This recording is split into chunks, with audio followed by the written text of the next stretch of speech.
Hello again, everyone, and welcome to our Orange Power podcast. Casey Kendrick, along with the head coach for the Oklahoma State Cowgirls, Coach Jacie Hoyt. And Coach, let's kind of go back. The last time we visited was prior to the break, and since then you had the win against UNLV, you had the win against Air Force, and you guys really went into the break and certainly out of the non-conference on a really good roll. We did.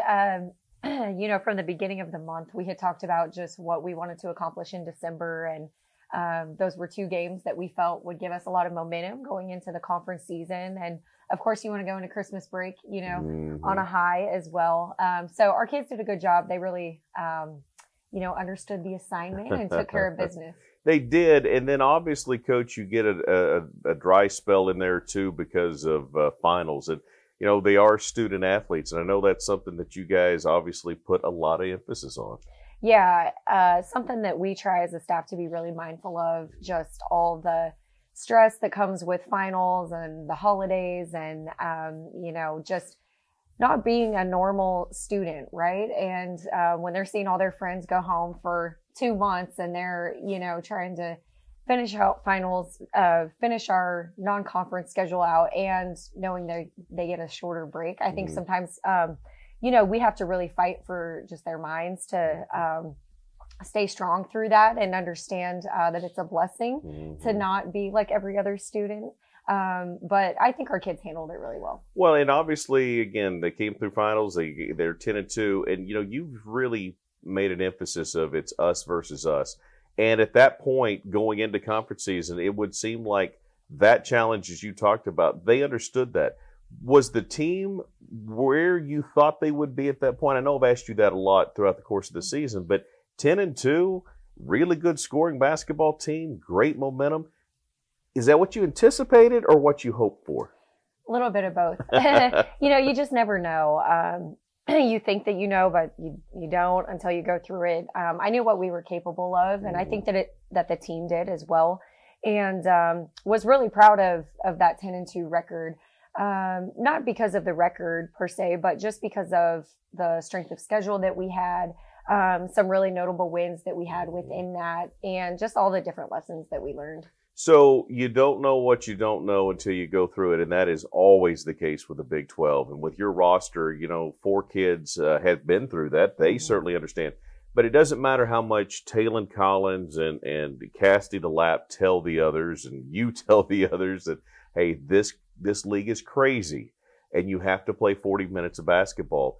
That is just something that you have to experience to truly understand it. It is. It's like anything in life. You can hear it, but until you go through it and you feel it and understand it from an experience standpoint, it's just not the same. And that's something that we're really going through right now. And our team is a little bit unique because while we have a lot of experience in terms of age and maturity, we don't have Big 12 experience. And I think that's what we're learning right now. Well, and so let's talk about the first one. You open up with Kansas at home on New Year's Eve, and this was a game where you guys played 35 minutes or so of really good basketball. You were in this thing, and then you look on the other end, and maybe this happened in both games, but you see the continuity on the other side. Those kids have been through it. They know how to finish, and just didn't quite get it done. But it wasn't one of those games where you go, oh, this is going to be a long year. It was one of those games where you went, ooh, we're that close right now. Yeah, and sometimes those hurt more. Yeah. And I think that's what we're feeling right now a little bit.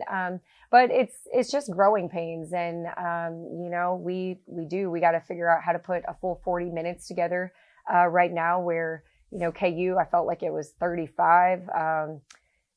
K-State was about 37. And, but the thing about the Big 12 is it will expose you. And for playing the way that we did and being so competitive and then still losing with, a score of 15 points, 16 points in just not playing well for a couple of minutes, I think really, is just so telling of this conference and how teams will make you pay if you're not at your best. Well, and so in two very different styles. That's the other thing that's awesome about the Big 12 is there are way different styles of basketball. And, Kansas is very set heavy. You talked about that. They're going to dump it inside to Tiana Jackson, and they're going to let her operate. She ended up with, 17 points, 19 rebounds. But they can also hit you with Kurzgeter and other kids around them. And then you get ready for a team like Kansas State, and they're going to want to run, and they're just going to use their zone defense a lot. And so two very different styles in a very short amount of time to prepare for. Yeah, and I have fun with that. I think just, preparing and scheming in different ways is fun. But it is mentally challenging for our players to really adjust so quickly, right? Because we're not talking about a week's worth of preparation. We're talking about a day or two.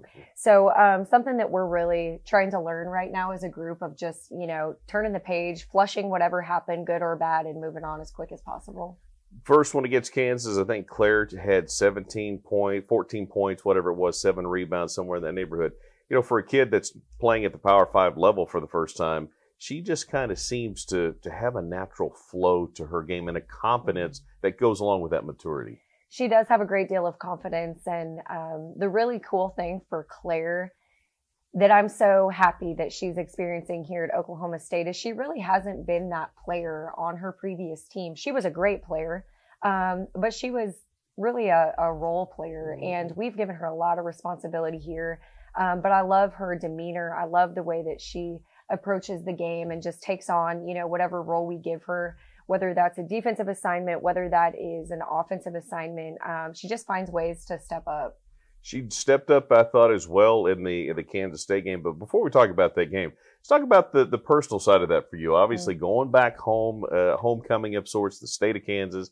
You coached at Kansas State. You were on that staff. Lots of hugs, lots of people in the game afterwards. And I know there had to be a ton of distractions. And so it's fun and it's distracting and all of those things all at the same time. Sure, there was a ton of emotions. Yeah, I mean, and honestly, good emotions. Kansas State was a great experience for me. I loved my time there. I'm incredibly grateful for that time and for the people who poured into me. I really would not be sitting here if it weren't for Coach Schmitty and the things that he taught me and the opportunities that he gave me. So, and it's always good to go back home, and Kansas that's where I grew up. That's where all my family is. So that was really special for me to get to do that in front of the people that, helped raise me and have supported me my whole life. So it was really fun. I wouldn't say I put pressure on myself or, have any negative emotions. I mean, I want to win every game just the same. But I think it's really important for me and to help our team understand that we're all running our own race. And, Coach Schmitty and his staff, they've been there for, almost 10 years now. And, we're just at a totally different place within the program. And so I'm really trying to be intentional about just keeping my blinders on and running my own race right now. However, there had to be some satisfaction in getting him to have to call a timeout in 90 seconds into the game. Well, the thing is, the emotion's the same for him. He doesn't want to get beat by me. And I know that, no one wants to get beat by someone that you mentored. So it did feel good, but it felt really good, not because he called the timeout, although that is funny. But because I really challenged our kids to get off to a fast start and was really proud of the way that we started that game, just coming off a loss that really stung. 9-0 in Bramlage Coliseum. I mean, that's how it started. And then obviously they came back and tied it up. When you look at this team and you talk about where they are right now, they've got a post that can stretch you so much in Shamatzi, who will step out and hit a three. And then Gabby Gregory, who's a guard who's strong enough that they can go post. I mean, they're so versatile. They're a very difficult matchup for a lot of teams. They are, especially our team, because we just don't have that size inside. They're guards across the board. I mean, they're all 6 feet tall. And they don't have a true post like Kansas per se, but, they can step out and shoot the three, like you said. So it is a tough matchup for anyone.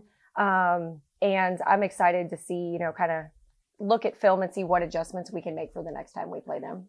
Literally right there on the cusp of both of those games. So with a team that's inexperienced but is mature, right? What's the trick? And I know if you can answer this question and figure this out, you're going to be the greatest of all time. But how do you teach teams to learn to finish? Where does that come from? How do you bottle that up and just give it to them for the next game? Well, I think you just have to stay the course. And we've been preaching a lot about not letting your highs get too high or your lows get too low. Helping them understand, whether that's through film or practice, how 6 points or 10 points is really nothing. Whether you have a 10-point lead or you're down 10 points, in those last few minutes, anything can happen. So I think getting them to understand that mentally is a step that we have to take forward right now. And then just experience. And, I'm confident that some of the next times that we're in that same situation, we're going to be able to look at each other and say, okay, we've been here before. Let's finish it now. We know what we're doing. And obviously you now bring in a Texas team in here on Saturday. Rory Harmon coming off a triple-double. They were able to hold Kansas State way down into the 40s. They didn't have Gabby Gregory at the time. But, we talked about this in the postgame. They're not feeling sorry for anybody, right? They're 2-0. They're trying to stay atop this league. They feel like they've got a chance to win it. They're going to come in here, pedal to the metal, and you guys will do the same. Yeah. I always tell our kids, when you're going through something hard, either no one cares or they're happy that you're going through it. And I just really believe that in the spirit of competition. And it's something that we've just got to really keep focusing on us and understand now, okay, we're going to play a different style and Texas is going to pressure and pick us up full court and try and make it miserable for us. And so we went from seeing that kind of, big size to now a little Rory Harmon who's just going to be in your grill. And so it'll be something that we have to really adjust to quickly, but understand that we can't feel sorry for ourselves. Quickly, the crowd, you don't want to get a comparison and talk about necessarily crowds, but I felt like against Kansas State, good crowd.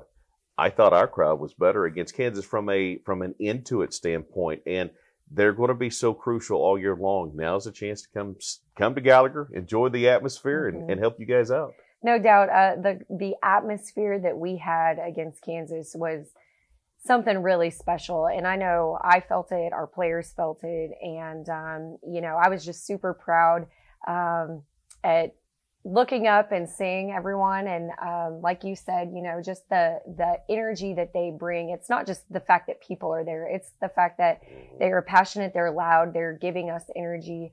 They're helping us anytime, we need that energy to be picked back up. So I love what we're building right now. And I think, going back to us being in a different place than maybe a Kansas State right now in terms of where our programs are, the fact that our crowd is what it is right now is just so incredibly special for me, and I just can't wait to build on it. Absolutely, and again, they could help a lot this weekend as the Cowgirls get ready to take on Texas. 6 o'clock inside Gallagher Iba Arena. Coach, always appreciate it. Best of luck against Texas this week. Thank you. All right, that's going to wrap things up for us. We will see you next time. For Coach Jacie Hoyt, I'm Casey Kendrick. See you back here next week for the Orange Power Podcast.